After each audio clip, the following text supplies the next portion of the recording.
Hey guys, today we're going to talk about the peptide KPV, the KLOW stack, and the GLOW stack, and whether or not you should add KPV to the GLOW stack.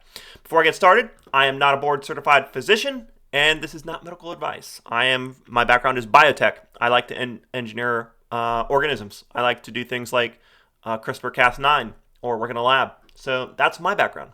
And all the information in this video is free. App at intrepidinnovations.tech if you want to get any of the information discussed in the video. It's where I put all my research.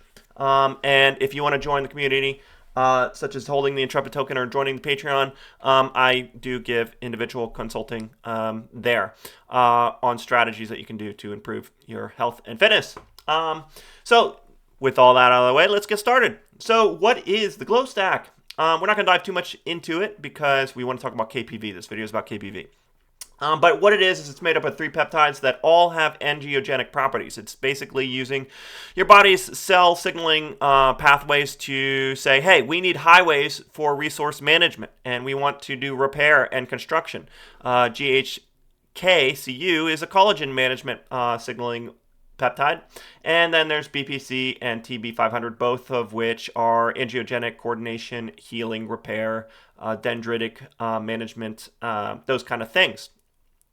So this stack is used for injury. That's what people use it for. They also use it because they want to be beautiful, and they want their skin to be managed and repaired, and they want their body to use these beautification signaling as far as, hey, like we want to do some construction on the body instead of always being in some kind of state where we're not repairing ourselves. So that's what people use this for.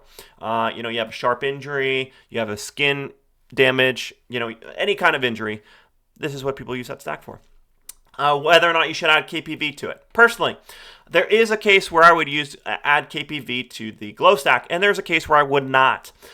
Specifically, I would use KPV with anything with the intestinal injuries, like diverticulitis or irritable bowel syndrome or leaky gut. If you want to see repair specifically in your intestines and your guts, then yes, that's where KPV might be useful. Also, it is useful with if you have an injury, like a external injury, you may use it topically to lower for better collagen management with how the injury heals. Like this is a non-serious injury where you care about scarring because it can help collagen building immune system.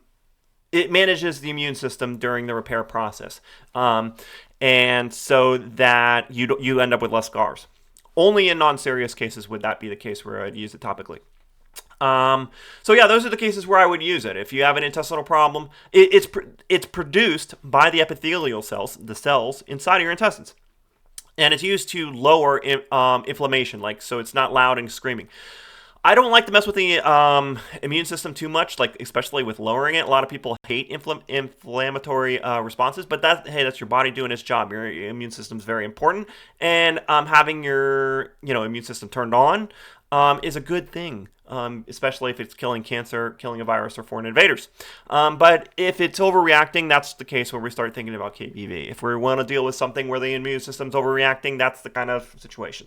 So, to summarize this video, when would I use KPV? If I would use it with GLOW, but I would only do it if I was addressing intestinal issues. That would be it.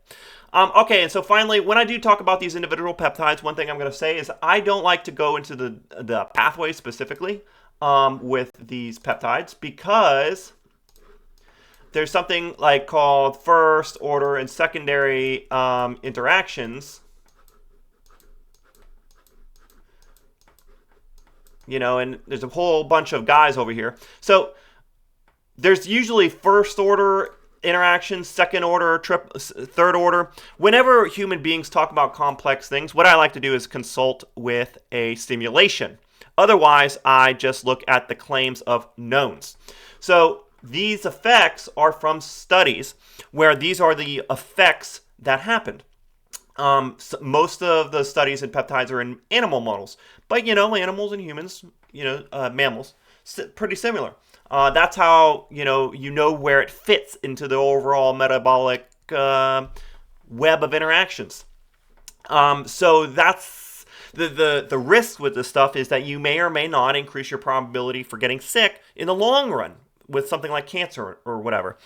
So that's why you have to treat these things like with caution for the long term, because there's no long term proofs. Even though they do some specific task, and it's unlikely that they lead to some kind of problem. But without having the long term studies, you don't know for sure. And right now, we don't simulate biology in silico. Not complex organisms like mice or humans. But guess what? That needs to happen in order for us to really make a claim. We could either make the claim from knowns like studies, or we can make claims with simulations that accurately represent. We don't have either one of those for this. So that's the risk you take when you do this stuff.